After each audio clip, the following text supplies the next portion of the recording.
प्यारे बच्चों, आज अपन कक्षा 10 बहुपद पॉलिनोमियल्स प्रश्नमाला 3 का अध्ययन करेंगे। तो बहुत इजी टॉपिक है बच्चों, थोड़ा कंसेप्टिव है। अगर आप समझेंगे तो बहुत ज्यादा ये सरल है, बहुत ज्यादा सरल है।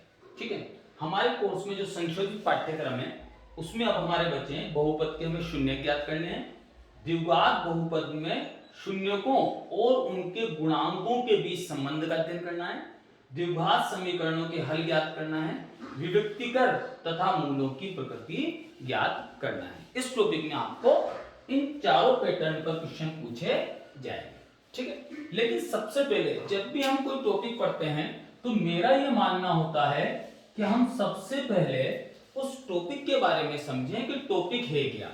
तो सबसे पहले शब्द आता है बहुपद। ये बहुपद क्या होता है?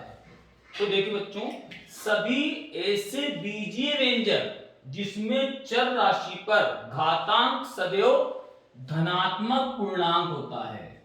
समझते हो बच्चों, पूर्णांक जो 0 से शुरू होता है, 1 2 3 4 5 होता है, लेकिन वो धनात्मक होना चाहिए। ऋणात्मक पूर्णांक होगा तो बीजीय व्यंजक बहुपद नहीं है। जैसे कि मैं आपको कोई सा भी एक व्यंजक लिखता हूं, 2x² प्लस √x। जैसे ही मैंने ये लिखा तो मैं क्या देखता हूं कि यहां पर चर राशि x है। ठीक है, इस पर घातांक 2 आ रही है, धनात्मक पूर्णांक है। लेकिन यहां जो ये x लिखा हुआ है बच्चों, x √ का मतलब होता है x की पावर 1/2। ये पावर 1/2 मुझे इंडिकेट कर रही है ये कि पूरा अंक नहीं है, यानी ये पूर्ण अंक नहीं है। तो इसका मतलब ये बहुपद नहीं है। पहला कंसेप्ट तो आपका ये हो गया कि बहुपद के लिए चर राशि पर घात पूर्ण अंक में होनी चाहिए। कंसेप्चुअल बात है, आपके कोर्स में इतना नहीं है पर मैं चूंकि बताता हूं। ठीक, तो सभी ऐसे बीजीय व्यंजक जिसमें चर राशि पर घातांक सदैव धनात्मक पूर्णांक होता है वो बहुपद कहलाता है। अब एक शब्द आता है बच्चों आपके जो आएगा शून्यक। ठीक है, जैसे आपने देखा वो टीच यानी पढ़ाना और टीचर यानी पढ़ाने वाला। ऐसे इसमें शब्द है बेटा शून्यक। शून्यक मतलब शून्य करने वाला, यानी जिससे आपके दिए गए बहुपद का मान क्या हो जाए बच्चों, शून्य हो जाए।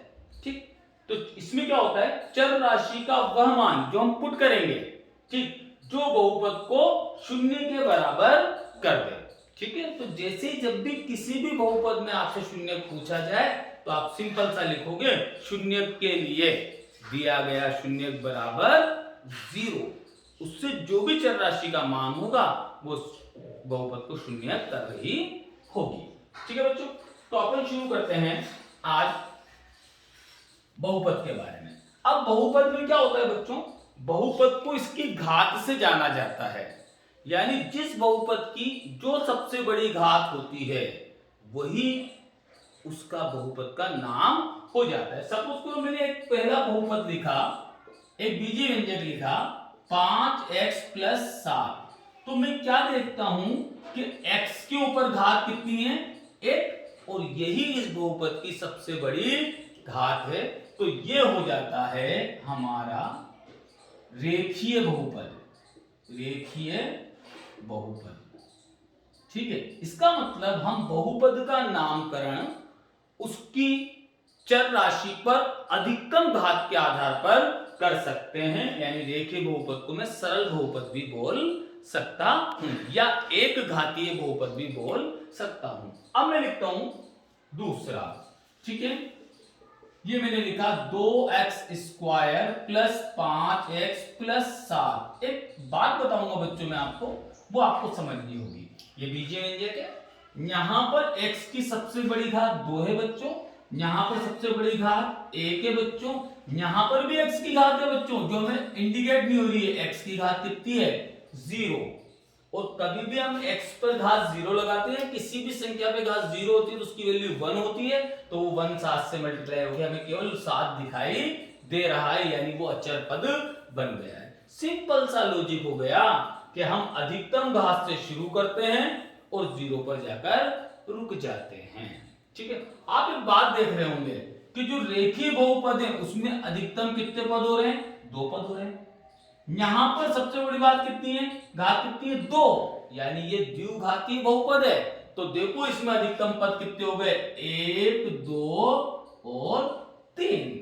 यानी अगर द्विघातीय बहुपद है तो कहां से शुरू हुआ? x की पावर 2 प्लस या माइनस x की पावर 1 प्लस या माइनस x की पावर 0। और x की पावर बच्चों चूंकि 0 होती है तो उसको हम लिखते नहीं है, तो वहां या तो 1 आ जाता है या कोई सभी अचर पद आ सकता है। बात आपकी क्लियर हुई बच्चों कि अगर से रेखीय बहुपद है तो उसमें अधिकतम 2 पद हो सकते हैं, अगर से द्विघातीय बहुपद है तो उसमें अधिकतम 3 पद हो सकते हैं, अगर से त्रिघातीय बहुपद है तो उसमें अधिकतम 4 पद हो सकते हैं, और इसी तरह से क्रम चलता रहता है। तो अपन अब सबसे पहले बात करेंगे बहुपद के शून्य के बारे में। ठीक है, सबसे पहले मैं बिल्कुल सरल लेता हूं जो आपके कोर्स में नहीं है। जैसे क्वेश्चन आता है कि 5x प्लस 4 का शून्य ज्ञात करो, का शून्य ज्ञात करो। पहले अपन देखें यदि अपन समझदारी से करना चाहते हैं तो कि 5x प्लस 4 का हमें शून्य ज्ञात करना है। बताओ बच्चों इस पे x पर घात कितनी है? कुछ नहीं मत बोलना, जिस एक घात को लिखते नहीं है, यानी एक घात है तो ये सरल रेखीय बहुपद है, या मैं इसे बोल सकता हूं ये खाली रेखीय बहुपद है। अब इसे मुझे शून्य ज्ञात करना है, तो जब भी किसी बहुपद का आपको शून्य ज्ञात करना हो तो आप तुरंत क्या लिख दो? चूंकि शून्य के लिए, शून्य के लिए, ठीक है, 5x प्लस 4 बराबर 0, क्योंकि हमने बोला था शून्य के बारे में। ठीक, चर राशि का वह मान जो बहुपद को शून्य के बराबर कर दे, यानी इस पूरे बहुपद की वैल्यू क्या हो जाएगी? 0 हो जाएगी। उसमें से हम किसका मान निकाल लेंगे? चर राशि का मान निकाल लेंगे। अब गणित की बेसिक बातें जो मैंने आपको बता रखी हैं, बराबर की जगह पहले बराबर लगाओ, 0 की कोई वैल्यू नहीं होती, प्लस करें तो 0, माइनस करें तो 0, तो अपन इसको भूल सकते हैं, नेगलेक्ट कर सकते हैं। अब सबसे पहला काम हम 4 का पक्षांतरण करेंगे, तो 4 उधर जाएगा तो काय हो जाएगा बच्चों? माइनस का, ये क्या बचा? 5x, तो मेरे पास आ गया x बराबर -4/5। यानी x का मान यदि मैं -4/5 रखूं तो ये पूरा बहुपद शून्य हो जाएगा। चेक इट, हम इसको चेक कर सकते हैं, चेक इट। ठीक है, 5x प्लस 4 था हमारे पास, तो 5 इंटू x से क्या है बच्चों? -4/5 प्लस 4, तो ये 5 से 5 कट गया, मेरे पास वैल्यू क्या है? -4 प्लस 4 बराबर 0। तो इसका मतलब किसी भी बहुपद का अगर से हमें शून्य ज्ञात करना है तो दिए गए बहुपद को मैं इक्वल टू क्या कर दूं बच्चों? शून्य कर दूं। सिंपल सा मेथड है, हमें याद रखना है, शून्य मतलब शून्य करने वाला। ठीक है, अब आते हैं अपन कि जो बहुपद का शून्य हो गया था, अब हमारा आता है द्विघात बहुपद में शून्य को और उनके गुणांकों के बीच संबंध ज्ञात करना। तो आप बोलोगे सर आपने हमें सवाल बताया लेकिन आपने हमें ये नहीं बताया कि जो द्विघात बहुपद है उसमें शून्यकों का क्या रोल है। तो हम देखते हैं बच्चों, सबसे पहले हम ध्यान से देखें कि जो द्विघात बहुपद है, जैसे मैंने आपसे बोला कि अब मैं बात कर रहा हूं द्विघात बहुपद का, तो आप ध्यान से देखिएगा कि मुझे पता है कि द्विघात बहुपद, ठीक है, तो द्विघात बहुपद में पहली बात जब मैं करूं क्या द्विघात बहुपद में अधिकतम कितने पद हो सकते हैं, तो आपको पता पड़ जाएगा कि x की घात 2, x की घात 1 और x की घात 0 यानी x गायब, यानी अधिकतम 3 पद हो सकते हैं। तो इसको मैं इस तरह से लिखूं, क्या इस तरह से हो सकता है x की घात स्क्वायर प्लस x की घात 1 प्लस x की घात 0, ये 3 पद हो सकते हैं।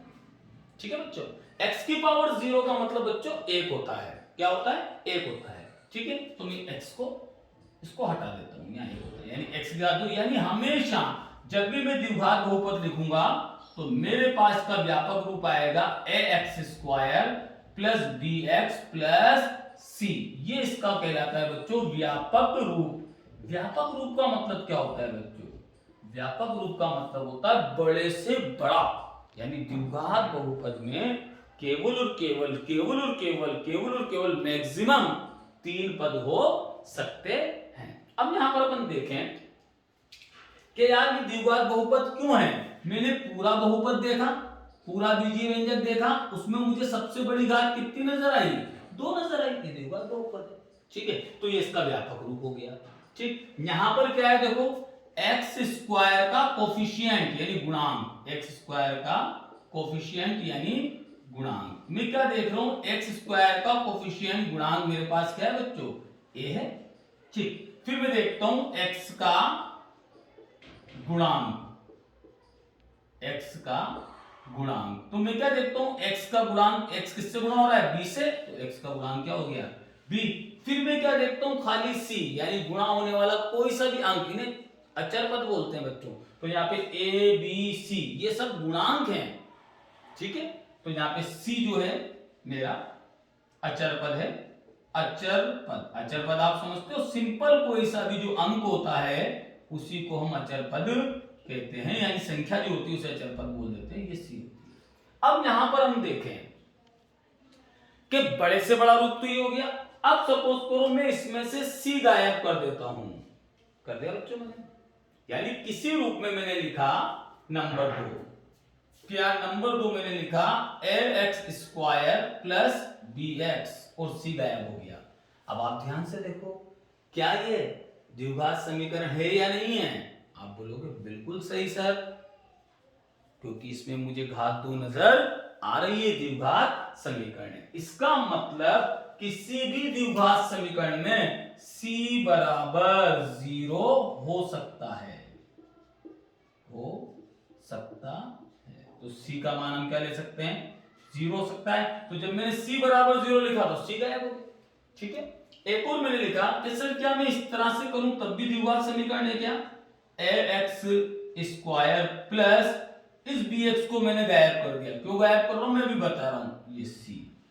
अब भी इसमें केवल 2 पद है, क्या ये द्विघात समीकरण है क्या। आप बोलोगे यहां सर है, हमें इससे मतलब नहीं है कि इसमें पद कम हो रहे हैं, हमें इससे मतलब है कि इस व्यंजक की सबसे बड़ी घात 2 है।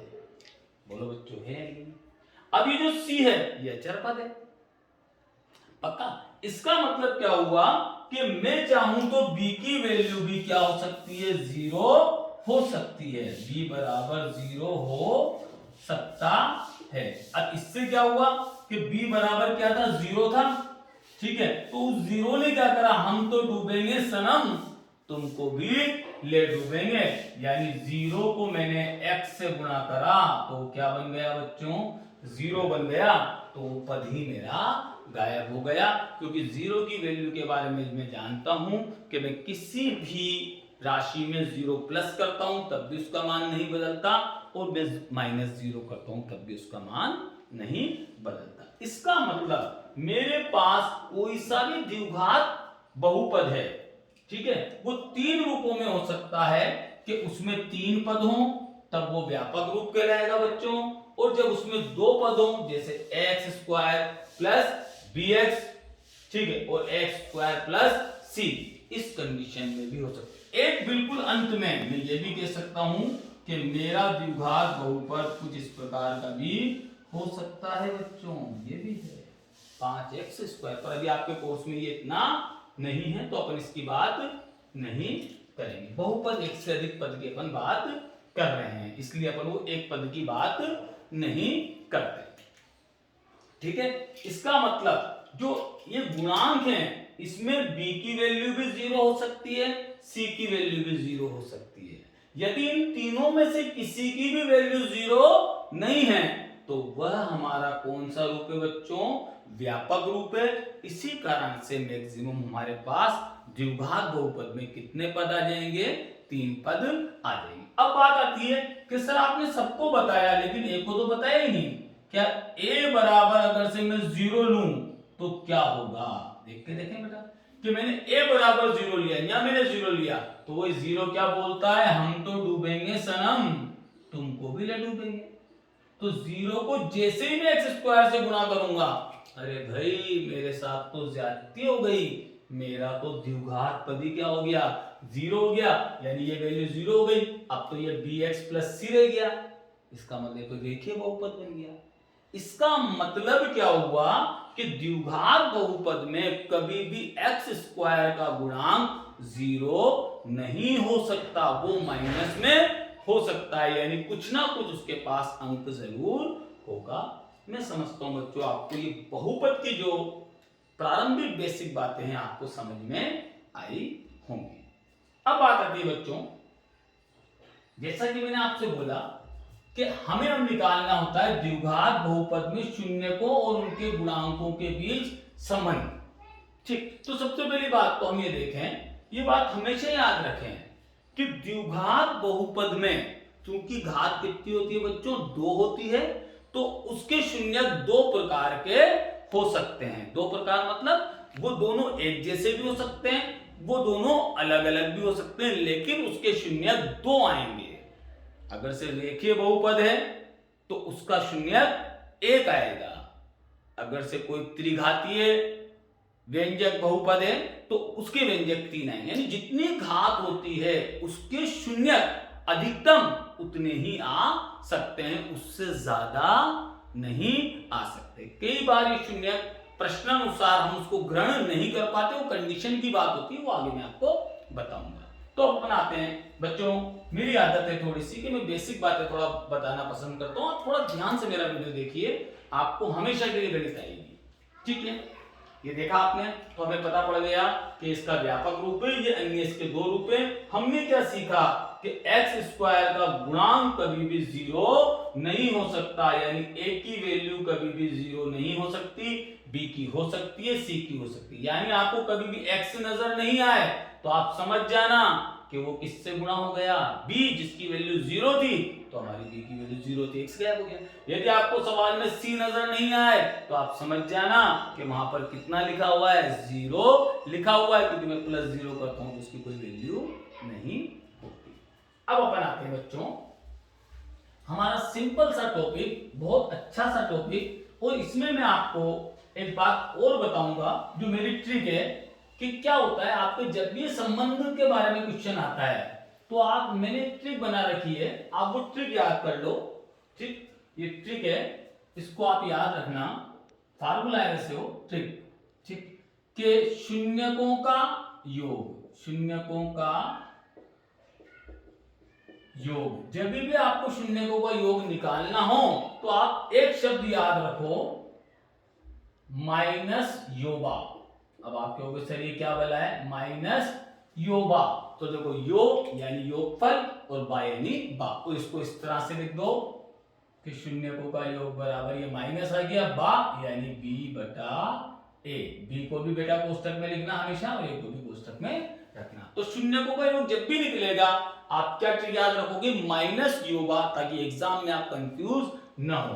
ठीक, इसी तरह से आपको जब भी आपको याद करना हो शून्यकों का गुणनफल, गुणनफल, तो इसके लिए आप याद रखोगे खाली गु का, गु का। अब आप कहोगे भाई गु का मतलब क्या हो गया, गु का मतलब क्या हो गया बच्चों, गुणनफल, और का मतलब क्या हो गया, सी बटा ए, ताकि आप एग्जाम में कंफ्यूज ना हो। तो यहां पर आप क्या देखोगे कि योग में भी बटा ए आता है, ठीक है बच्चों, और गुणनफल में भी बटा 1 आता है। तो ये आप जब हम शून्यकों को चेक करेंगे उसमें आपके बहुत ज्यादा काम में आएगा। ठीक है बच्चों, अब आते हैं हमारे प्रश्नमाला पे। तो हमारी जो प्रश्नमाला है 3.1, प्रश्नमाला 3.1, ठीक है। तो हमारा क्वेश्चन है, जो पहला क्वेश्चन हमारे आता है वो कुछ इस तरह से है, निम्न द्विघात बहुपद के शून्य ज्ञात करो। तो सबसे पहले आया मेरे पास 4x स्क्वायर प्लस 8x, ठीक है, के शून्य ज्ञात करो, शून्य ज्ञात करो। ठीक है बच्चों, ठीक। अब आपको पता होना चाहिए कि हमें किसी भी चीज का शून्य ज्ञात करना हो तो सबसे पहले तो उस बहुपद को इक्वल टू शून्य कर दो।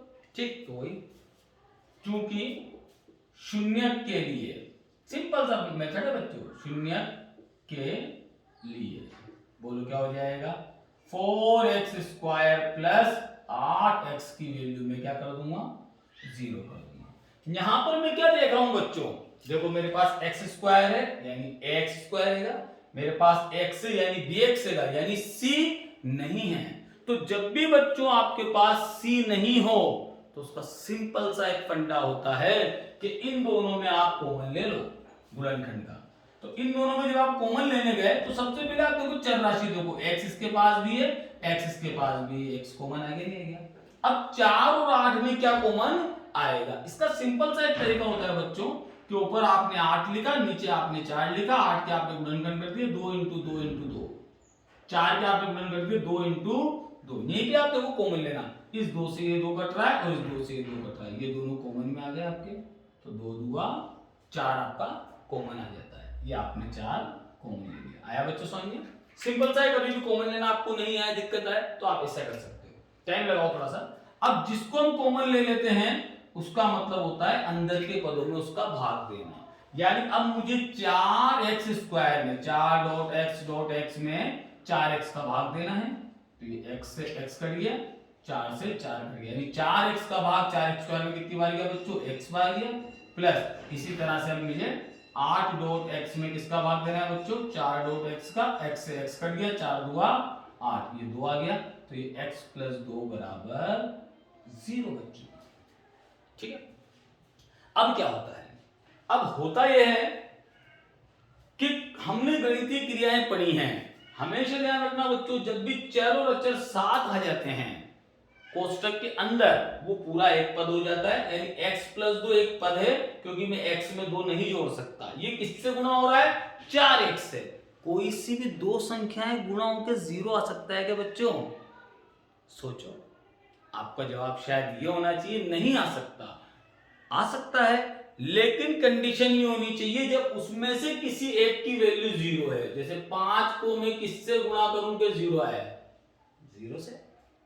ठीक, सपोज करो मैं पहले से ही 7 हूं और उत्तर मुझे 0 लाना है, तो मुझे 0 से गुणा करना पड़ेगा। इसका मतलब जब दो पद गुणा हो रहे हो और 0 आ रहा हो तो 100% या तो पहला पद 0 होगा या दूसरा पद 0 होगा। तो इस कंडीशन में हम लगा देते हैं या तो या तो लगाकर एक पद मेरा क्या है? 4x, तो 4x बराबर 0, तो x बराबर क्या हो जाता है बच्चों? 0 बटा 4। 0 की चूंकि कोई वैल्यू नहीं होती, 0 के कितने भी टुकड़े करो 0 ही आता है, तो x बराबर मेरे पास क्या आ गया? 0।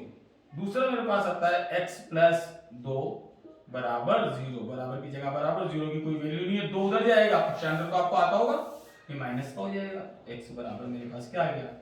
-2। मैं आंसर लिखूंगा, अतः द्विघात बहुपद के शून्य बराबर 0 और -2। यानी दो ऐसी राशियां हैं जिनको यदि मैं इसमें पुट कर दूं तो ये पूरा व्यंजक 0 हो जाएगा। कैसे? देखो 8 0 0, 0 का स्क्वायर 0, 0 से ज्यादा 0 से ही हो रहा है।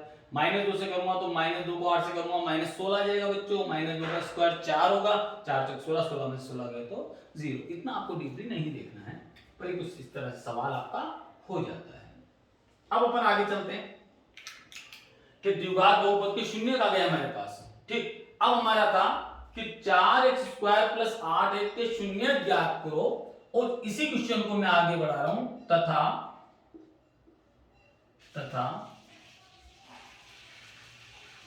शून्य को और गुणांकों के मध्य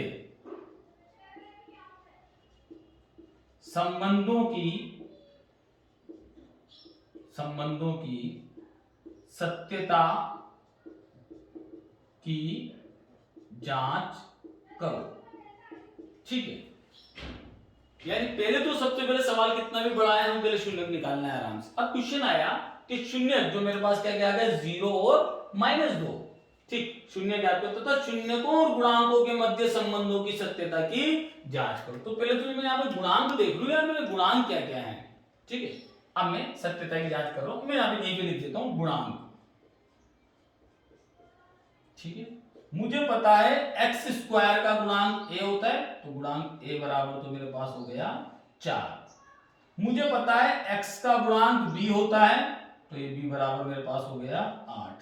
मुझे पता है अचर पद c होता है लेकिन मौजूद नहीं है, यानी c बराबर कितना हो गया बच्चों 0। ये आपको देखना तुरंत आ जाएगा, कोई ऐसी बात नहीं, चाहो तो आप x square plus B x plus c लिख लो। ठीक है, अब हम इसकी करते हैं जांच।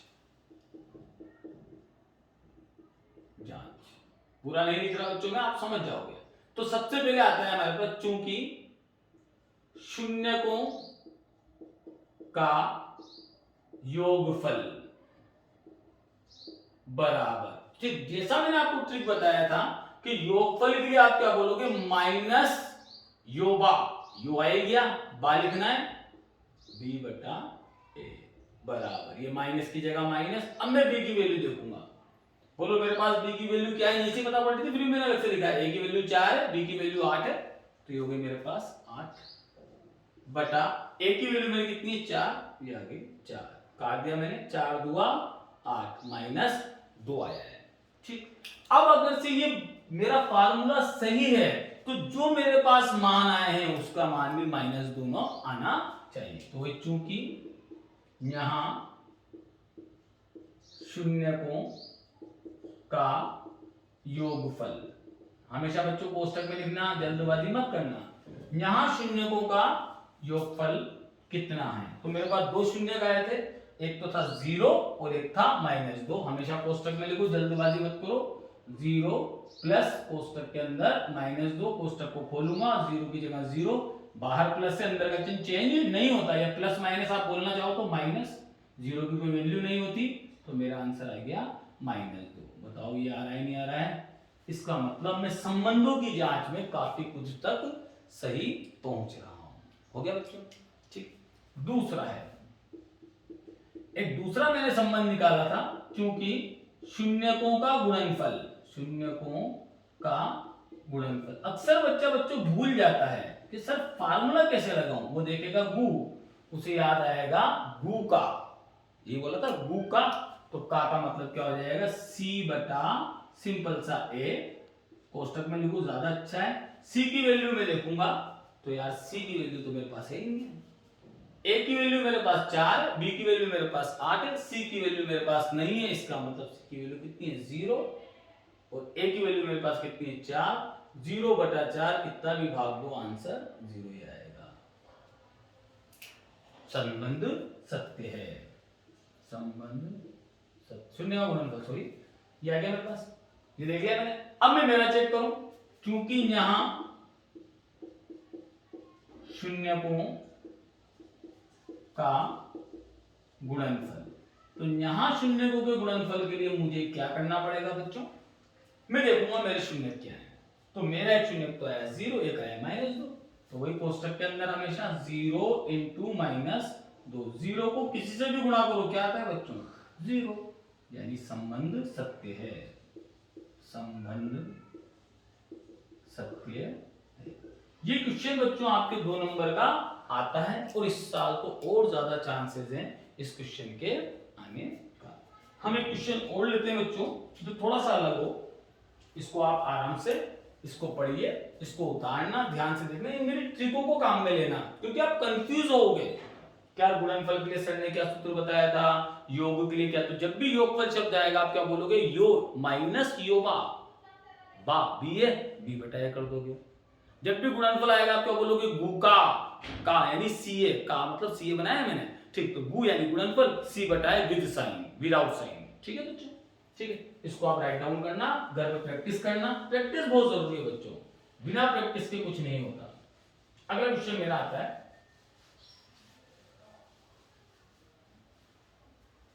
मैं लेता हूं आपका थर्ड क्वेश्चन, 6x² - x - 2, ठीक है, थर्ड क्वेश्चन 6x² - x - 2, ठीक, के शून्य ज्ञात करो, बस भूल जाता हूं मुझे शून्य ज्ञात करना है, तो मैं क्या देखता हूं कि यार ये मेरा पद तो व्यापक पद है, व्यापक पद क्यों बच्चों, क्योंकि द्विघात समीकरण है और इसमें पद कितने आ रहे हैं, 3 आ रहे हैं, ठीक, तो जब भी 3 पद आए तो सबसे पहले तो मैं क्या लिखूंगा, शून्य के लिए, तो मैं शून्य ज्ञात करना है, शून्य के लिए, ठीक, शून्य के लिए सिंपल सा मतलब है, शून्य का मतलब होता है शून्य करने वाला।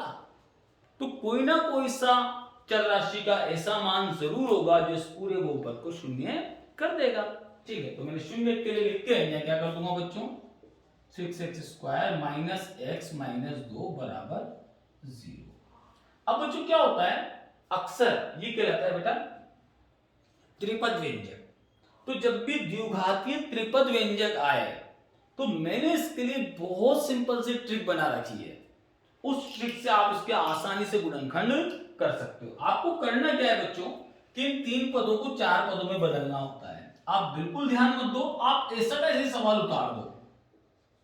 6x² माइनस जगह छोड़ी माइनस 2 बराबर 0। देखो ये वेरिएबल है, वेरिएबल मतलब जिसका मान चेंज होता है, चर राशि है। इसके आगे हम एक नहीं लिखते, लिख भी देंगे तो कोई बुराई नहीं है, नहीं लिखा हुआ है मतलब एक है बच्चों। अब अपन को क्या करना होता है, ठीक, अब आप इस ट्रिक को जरूर ध्यान देना, इस ट्रिक को जरूर आप उतारना बच्चों। ये जो मैं ट्रिक बता रहा हूं आपको, ये ट्रिक है त्रिपद व्यंजक के लिए, हर उसमें काम आएगा बच्चों ये त्रिपद व्यंजक।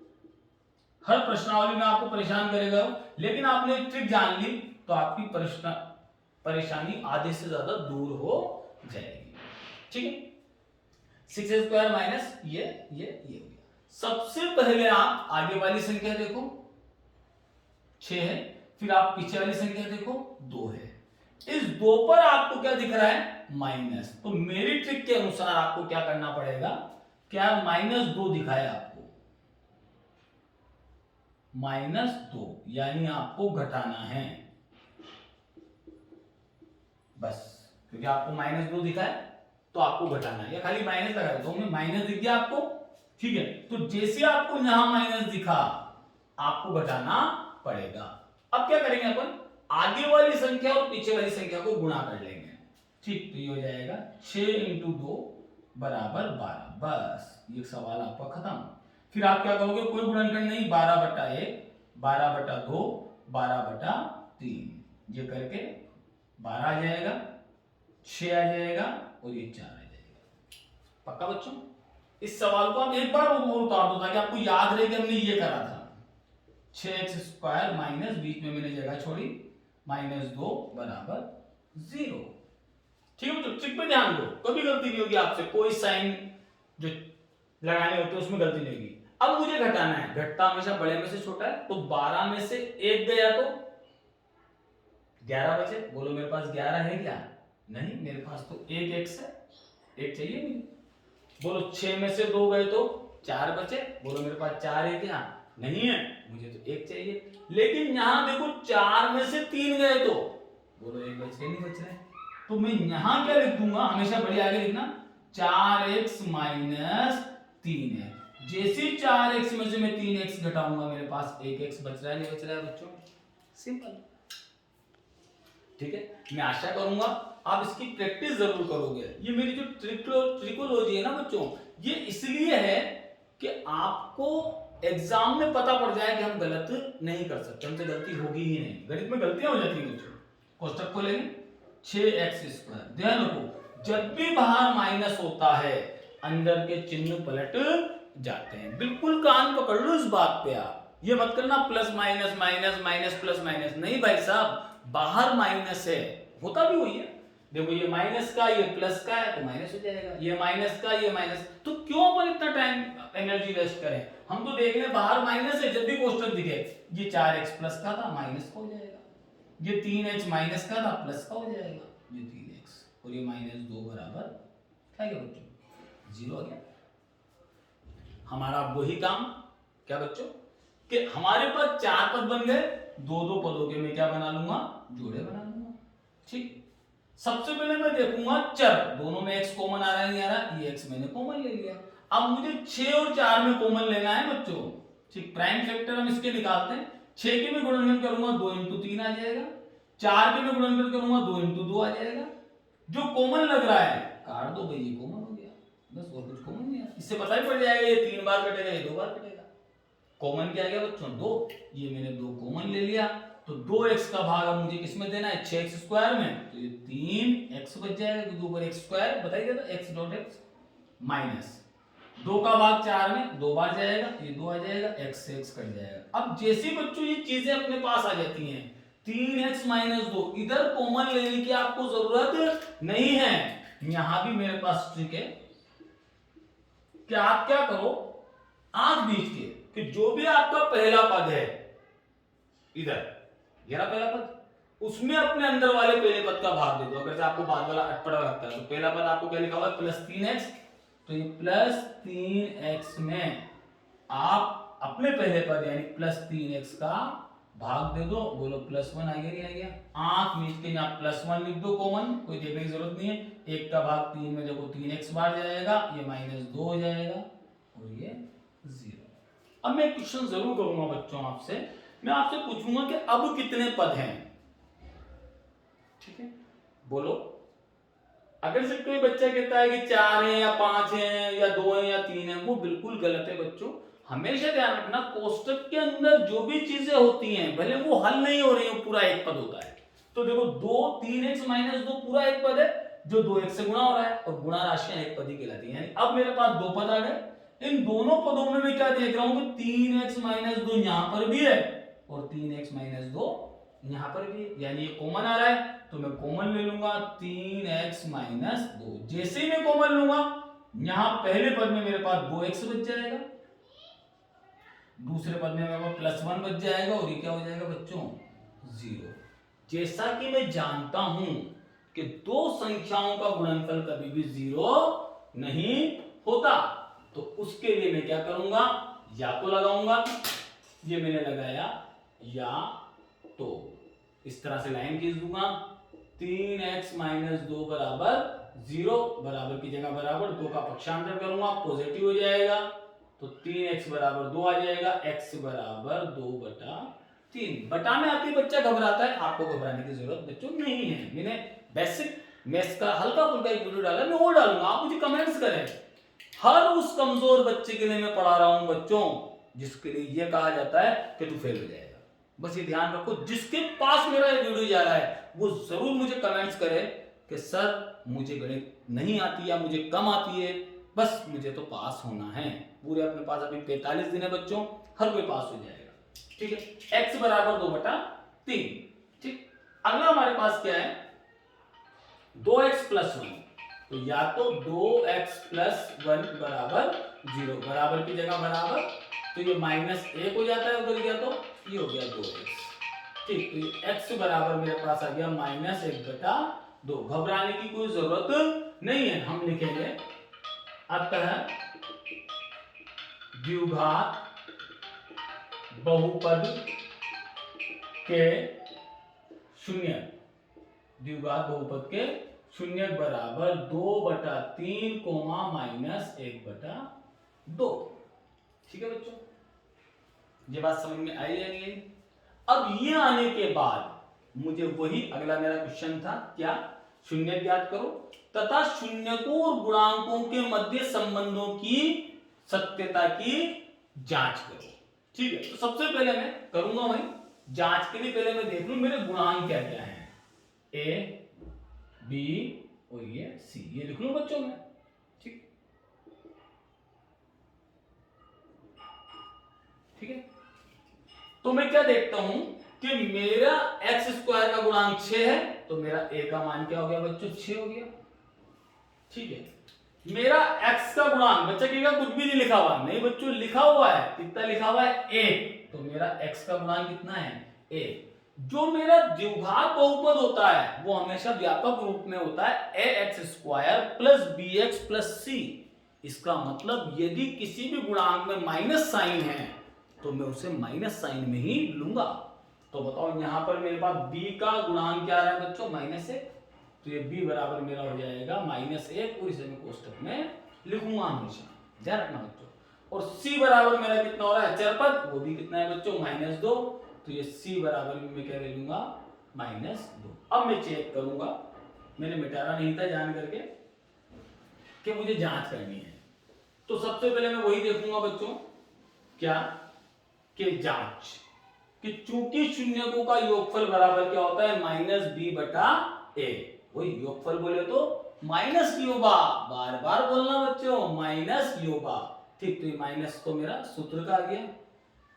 ठीक है, अब मेरे पास b की वैल्यू कितनी है बच्चों, माइनस 1, ये माइनस 1 आ गया। मेरे पास a की वैल्यू कितनी है बच्चों, 6, ये 6 आ गया। बाहर माइनस होता है, अंदर का चिन्ह चेंज होता है, वैसे भी आप माइनस माइनस प्लस करना जानते हो। तो ये मेरे पास आया 1/6। अब यदि 1/6 आया है तो मेरा वो मान भी कितना होना चाहिए बच्चों, 1/6 होना चाहिए। तो मैं चेक करता हूं, क्योंकि यहां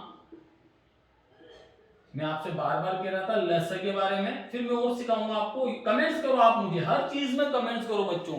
कुछ भी नहीं आती, किसी भी बच्चे के पास जाए, वो कहीं का भी हो, किसी भी प्रदेश, किसी भी गांव, किसी भी ढांडी, कहीं का भी हो, वो मुझे कमेंट्स कर दे बच्चों। गलती से भी आपके पास वीडियो पहुंच जाए तो आप मुझे कमेंट जरूर करो, सर हमें ये सिखाओ, हमें ये नहीं आता। यहां शून्यकों का गुणनफल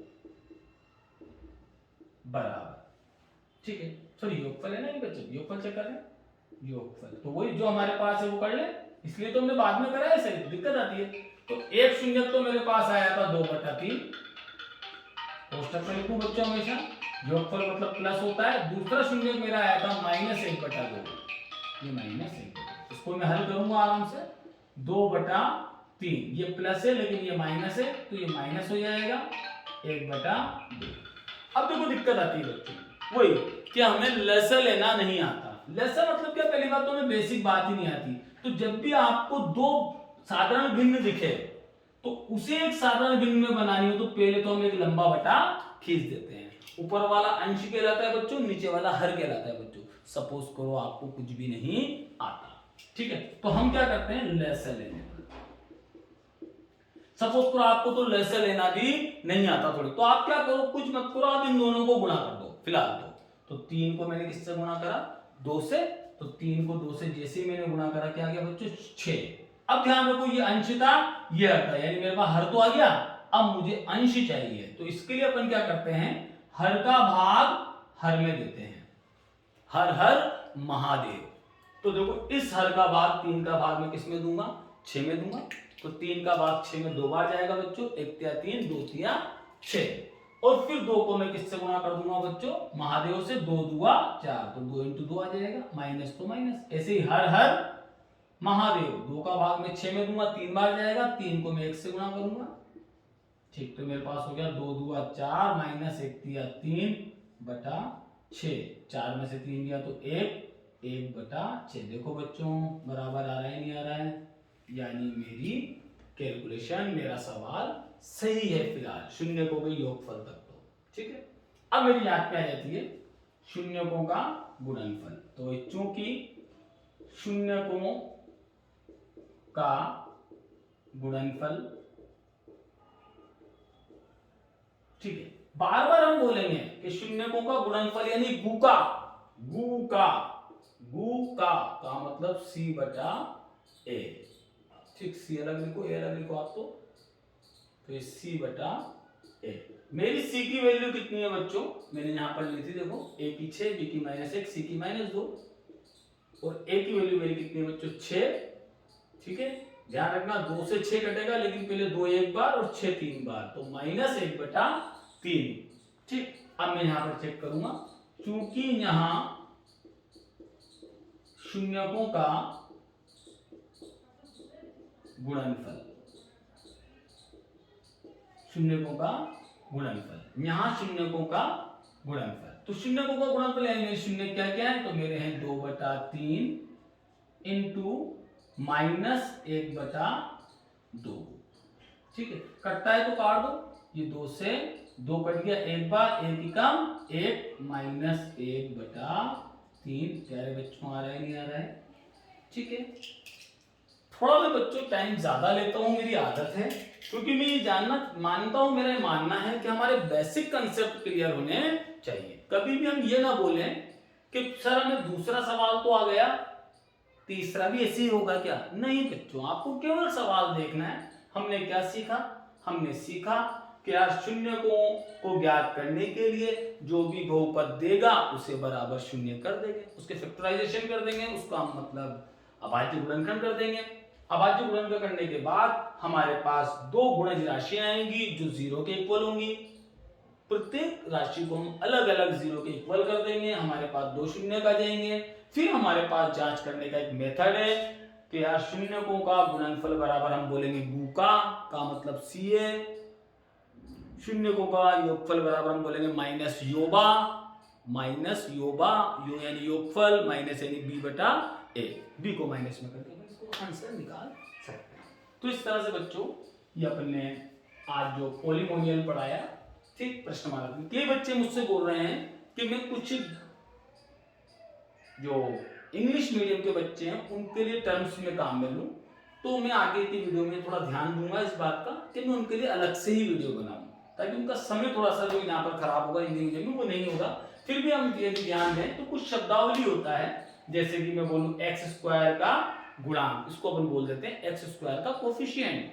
तो यहाँ पर एक्स स्क्वायर का कोफिशिएंट कितना है 6, एक्स का कोफिशिएंट कितना है 1, ठीक, शून्य के लिए यानी जीरोस के लिए, ठीक है, हम बराबर 0 कर देते हैं जो भी वैल्यू दे रखी है, ठीक। फिर आता है शून्यकों का योगफल, ठीक, सम ऑफ जीरोस यानी जो आपके दो जीरो निकले हैं, जीरो करने वाली वैल्यू निकली है उसका हमें सम करना है, ठीक। शून्यकों का योगफल, ठीक, सम ऑफ जीरोस। जब हमें शून्यकों का गुणनफल करना है तो हमें बोलना पड़ेगा मल्टीप्लिकेशन ऑफ जीरोस, यानी जो हमारे शून्यक आए हैं, और बहुपद को हम पॉलिनोमियल्स कहते हैं, ठीक। इसके जो जीरोस आते हैं वो सदैव मैक्सिमम दो प्रकार के आ सकते हैं।